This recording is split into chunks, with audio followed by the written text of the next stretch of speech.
Do you want to be able to fix CapCut templates not showing in TikTok? Well, then you have come to the right video, because I'm going to show you exactly how to fix this, but make sure that you watch this until the very end so that you don't make any mistakes in this process.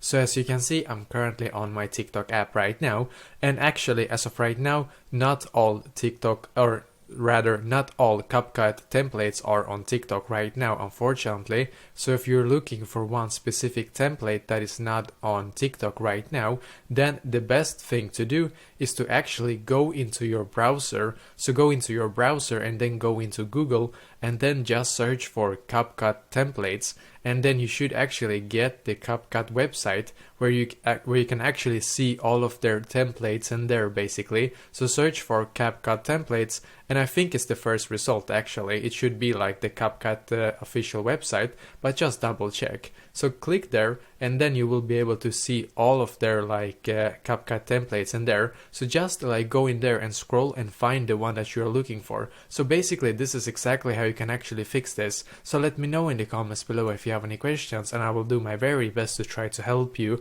And also please leave a like on this video and subscribe to my channel, because I'm doing a lot of helpful videos constantly that might be very useful to you. Thank you very much for watching, and I wish you an awesome day.